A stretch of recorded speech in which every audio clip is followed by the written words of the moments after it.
নগাঁৱৰ চামগুৰিত সাংবাদিকৰ প্ৰতিবাদী কাৰ্যসূচী। মন্ত্ৰী জয়ন্ত মল্ল বৰুৱাৰ বিৰুদ্ধে চামগুৰি বৈদ্যুতিন মাধ্যমৰ সাংবাদিকসকলৰ প্ৰতিবাদ। প্ৰতিগৰাকী সাংবাদিকে কলা বেজ পৰিধান কৰি হাতে হাতে প্লে কাৰ্ড লৈ মন্ত্ৰী জয়ন্ত মল্ল বৰুৱাৰ বিৰুদ্ধে সাব্যস্ত কৰে প্ৰতিবাদ। সংবাদমেলত সাংবাদিকসকলক তলৰ শ্ৰেণীৰ সাংবাদিক বুলি তুচ্ছ তাচ্ছিল্য কৰি অপমান কৰাৰ বিৰুদ্ধে এই প্ৰতিবাদ। মন্ত্ৰী জয়ন্ত মল্ল বৰুৱাক সাংবাদিকসকলৰ ওচৰত ৰাজহুৱাকৈ ক্ষমা খোজাৰ দাবী চামগুৰি বৈদ্যুতিন মাধ্যমৰ সাংবাদিকসকলৰ। ভিডিঅ' জাৰ্নেলিষ্ট মৃণালৰ সহযোগত নগাঁৱৰ পৰা বিভূতি বৰাৰ প্ৰতিবেদন বতদ্ৰা লাইভ। শেহতীয়াকৈ অসমৰ এগৰাকী মন্ত্ৰী কেবিনেট মন্ত্ৰী জয়ন্ত মল্ল বৰুৱাই এক সংবাদমেলত এগৰাকী সাংবাদিকক যি ধৰণে তলৰ শ্ৰেণীৰ মানুহ অশিক্ষিত আদি কটু বিভীষণেৰে যি বিভূষিত কৰিলে, এয়া অসমৰ সংবাদ জগতৰ বাবে দুৰ্ভাগ্যজনক এক খবৰ। কিয়নো এগৰাকী জনপ্ৰতিনিধিয়ে গণতন্ত্ৰৰ নামত শপত খাই তেওঁ ৰাইজৰ প্ৰতিনিধি। গতিকে এগৰাকী মন্ত্ৰী, দায়িত্বশীল মন্ত্ৰী, কেবিনেট মন্ত্ৰীয়ে যেনেদৰে এগৰাকী সাংবাদিকক তুচ্ছ তাচ্ছিল্য কৰিলে ৰাজহুৱাভাৱে, এই ঘটনাক আমি চামগুৰি ইলেক্ট্ৰনিক মিডিয়াৰ তৰফৰ পৰা তীব্ৰ ভাষাৰে গৰিহণা দিছোঁ।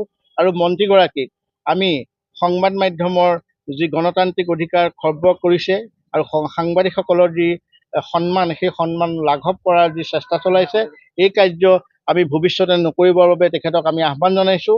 আৰু জয়ন্ত মল্ল বৰুৱাৰ দৰে এগৰাকী মন্ত্ৰীয়ে এনেদৰে তুচ্ছ তাচ্ছিল্য কৰাৰ লগে লগে গণতান্ত্ৰিক বিধি ব্যৱস্থাটোৰ প্ৰতিও প্ৰশ্ন আহিছে।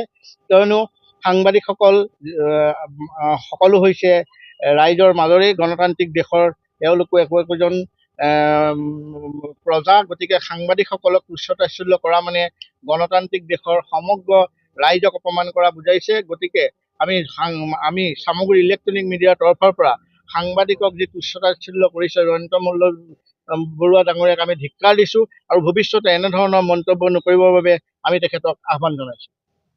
যোৱাকালি যি কেবিনেট মন্ত্ৰী জয়ন্ত মল্ল বৰুৱাই আমাৰ সাংবাদিকসকলক উদ্দেশ্যে যি ধৰণৰ কটু মন্তব্য কৰিলে, যি তল শ্ৰেণীৰ সাংবাদিক বুলি যি ধৰণে তেওঁ এটা তুচ্ছ তাচ্ছিল্য কৰিলে, গতিকে তেওঁক আমি ধিক্কাৰ জনাইছোঁ। গতিকে আমি অতি সোনকালে মন্ত্ৰী জয়ন্ত মল্ল বৰুৱাই এই যি মন্তব্য কৰিলে, সেই মন্তব্যৰ বিৰুদ্ধে তেওঁ আমাৰ সাংবাদিকসকলৰ ওচৰত ক্ষমা খোজক, সেয়াই আমাৰ দাবী। আৰু বিশেষকৈ ক'ব লাগিব যে তেওঁ যিহেতু তাত সেই লোকসেৱা ভৱনত যিহেতু তেওঁ যি সংবাদমেল দিছিলে, তেওঁ নিজে সাংবাদিকসকলক মাতি নিছিলে।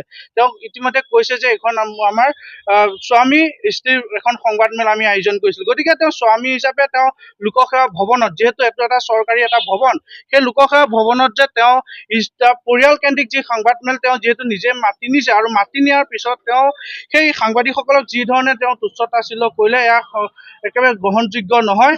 গতিকে আমি তীব্ৰ ভাষাৰে তেওঁক গৰিহণা দিছোঁ আৰু আমি সমূহ সাংবাদিকসকলৰ ওচৰত যাতে তেওঁ ক্ষমা খোজে, সেয়া আমি চামগুৰি বৈদ্যুতিক মাধ্যম ফালৰ পৰা আমি দাবী জনাইছোঁ।